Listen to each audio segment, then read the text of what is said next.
आजही आपण म्हणतोच ना की राजे पुन्हा जन्माला या. कशाला? मी म्हणतो राजे पुन्हा जन्माला येऊ नका. कारण पुन्हा शिवरायांनी जन्माला यावं, पुन्हा शंभूराजांनी जन्माला यावं, पुन्हा फुले शाहू आंबेडकरांनी जन्माला यावं. मग आपण काय करणार जन्माला येऊ? आपली काही जबाबदारी नाही का? आणि म्हणून मी म्हणतो राजे पुन्हा जन्माला येऊ नका. कारण तुम्ही पुन्हा जन्माला यायचं म्हटलं तर या मातृभूमीच्या रक्षणासाठी, स्वराज्याच्या रक्षणासाठी, इथल्या आया बहिणींच्या अब्रूच्या रक्षणासाठी तुम्हाला महाराष्ट्राचा, हिंदुस्थानचा, स्वराज्याचा छत्रपती म्हणून जन्माला येता येणार नाही राजे. वयाच्या 16व्या वर्षी स्वराज्याची शपथ सुद्धा घेता येणार नाही राजे. तुम्हाला वयाच्या 21व्या वर्षी पहिल्यांदा ग्रामपंचायत लढवावी लागेल राजे. रात्री अपरात्री मतदारसंघात बैठका घ्याव्या लागतील राजे. निवडणुकीच्या आधी मतदारांना 10-5 लाख वाटावे लागतील राजे. मतदानाच्या आधी महिनाभर एखादा ढाबा बुक करून ठेवावा लागेल राजे. तेव्हा पुढे तुम्ही ग्रामपंचायतला निवडून याल राजे. राजे तुमच्या महाराष्ट्रालाच ही परिस्थिती निर्माण झाली म्हणून मी म्हणतो तुम्ही पुन्हा जन्माला येऊ नका. कारण या मातृभूमीच्या रक्षणासाठी, स्वराज्याच्या रक्षणासाठी स्वतःच्या हातामध्ये तलवार घेऊन शत्रूच्या पाठीमागे धावणारे बावळे राजे तुमच्या सोबतच निघून गेले. आज मात्र सत्ता, पैसा आणि खोट्या प्रतिष्ठेच्या पाठीमागे रात्रंदिवस धावणारे कावळे फक्त इथं उरलेत राजे. म्हणून म्हणतो राजे तुम्ही पुन्हा जन्माला येऊ नका. आज छत्रपती शिवाजी महाराजांच्या पाठीमागे प्रत्येकाची ही जबाबदारी आहे की जे शिवरायांनी केलं, जे शंभूराजांनी केलं, जे महामानवांनी केलं ना ते पुढे चालू ठेवण्याची जबाबदारी आपली सगळ्यांची आहे. पुन्हा हे महामानव या देशाच्या मातीमध्ये येणार नाहीत, पण त्यांचे विचार मात्र पुढच्या हजारो पिढ्यांना प्रेरणा देतील. म्हणून त्या विचारांचा वाटचाल केली ना तर आपल्यापैकी प्रत्येक जण शिवाजी राजा असेल.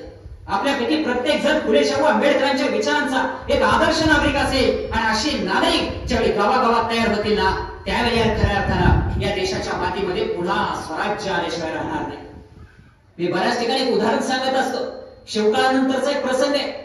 पानिपतच्या समरभूमीवर नरवीर दत्ताजी शिंदे रक्ताच्या थरोळ्यात पडले होते.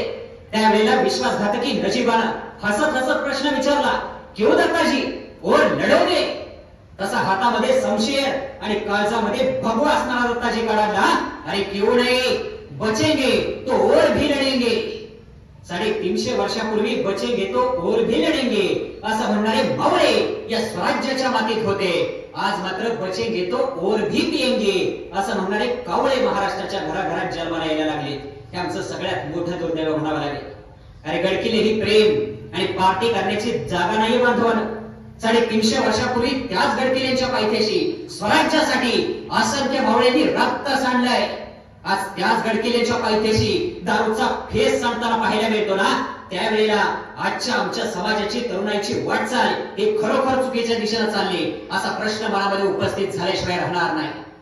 म्हणजे जागतिक महासत्ता असणारे अमेरिका शिवाजी महाराजांच्या मॅनेजमेंटचा, त्यांच्या व्यवस्थापनाचा अभ्यास त्यांच्या पोरांना करायला लावते. आम्हाला अजून शिवाजी महाराज कळालेले नाहीत. अरे जगभरातली कित्येक पोरं दुर्दैवी आहेत. त्यांना प्रेरणा देण्यासाठी त्यांना काल्पनिक स्पायडरमॅन तयार करावे लागले. त्यांच्या पोरांना प्रेरणा देण्यासाठी त्यांना काल्पनिक सुपरमॅन तयार करावे लागले. पण आपले इतकी पोरं मात्र भाग्यवान आहेत कारण आपल्या पोरांना प्रेरणा देण्यासाठी खुद्द छत्रपती शिवाजी महाराज आणि संभाजी महाराजच या मातीमध्ये जन्माला आले. शिवछत्रपती संभाजीराजांसारखे अनेक वीर पुरुष या महाराष्ट्राच्या मातीत घडले. आमच्या युवकांची हीच जबाबदारी इथून पुढच्या काळामध्ये आम्हाला आमच्या महापुरुषांचा इतिहास वाचावा लागेल, समजून घ्यावा लागेल. गावागावामध्ये, शहराशहरामध्ये आणि आमच्या संपूर्ण राज्यामध्ये शिवछत्रपतींच्या विचारानं चालणारी तरुण पिढी ज्यावेळेला उभी राहील ना त्यावेळी हा देश महासत्तेच्या वाटेवरती वेगाने मार्गक्रमण करू शकेल. की 350 वर्षापूर्वी एकीकडे 5-5 सुलतानी सत्ता आणि आसमानी संकट तर अक्षरशः थैमान घालत असताना सुद्धा मासाहेब जिजाऊ आणि शहाजीराजांनी शिवरायांना असं काय सांगितलं असेल की परकीय सत्तांना अक्षरशः उद्ध्वस्त करून शिवरायांनी रयतेचं स्वराज्य उभं केलं. काय दिलं असेल मासाहेब जिजाऊंनी शिवरायांना? विश्वास दिलाय. शिवबा रयतेसाठी स्वराज्य तुला उभं करायचंय आणि याच विश्वासाच्या जोरावरती शिवरायांनी स्वराज्य उभं केलं. ही ताकद आहे त्या विश्वासाची. आज शिवछत्रपतींच्या इतिहासातून हा विश्वास आम्हाला शिकता आला पाहिजे.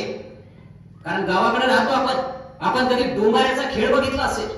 त्या डोंबाऱ्याच्या खेळामध्ये असे 2 बांबू बांधलेले असतात आणि मधून एक दोर बांधलेला असतो.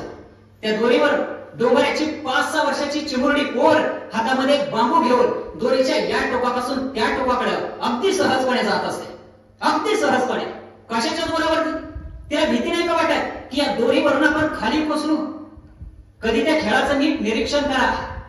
ज्यावेळी ती 5-6 वर्षाची डोंगराची पोर त्या दोरीवरून पुढे पुढे जात असते ना, त्यावेळी तिचा बाप खाली तिच्या बरोबर खाली ढोल वाजवत उभा असतो आणि पुढे पुढे जात असतो. बाप जसा पुढे जाईल तसं पोरीचं पाऊल पुढे पडत असतं. त्या पोरीच्या मनामध्ये विश्वास असतो की चुकून यांना कदाचित या दोरीवरून आपला पाय घसरून आपण खाली कोसळलोच तर खाली ढोल वाजवत उभा असलेला आपला बाप आपल्याला झेलल्याशिवाय राहणार नाही. हा विश्वास आपल्याला आपल्या मनामध्ये निर्माण करता आला पाहिजे. आज शिवछत्रपतींचा इतिहास एवढ्यासाठी आम्हाला शिकायचा आहे की 5-5 आसमानी सुलतानी संकट असताना देखील मासा जिजाऊंनी शिवरायांच्या मनामध्ये हा विश्वास निर्माण केला, म्हणून स्वराज्य उभं राहू शकले.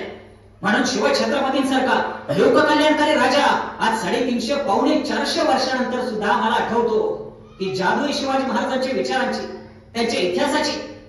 शिवाजी महाराजांचं आयुष्य फक्त 50 वर्षांचं आहे, पण या 50 वर्षांच्या आयुष्यामध्ये शिवाजी महाराजांनी पराक्रम असा घडवलाय की पुढच्या 50,000 वर्ष सुद्धा शिवाजी महाराजांचं नाव चंद्र सूर्य असेपर्यंत या महाराष्ट्राच्या देशाच्या पृथ्वी तलावरून सुद्धा कधीच नष्ट होणार नाही, हटवलं जाणार नाही. एवढा लोककल्याणकारी इतिहास हा शिवाजी महाराजांचा आहे.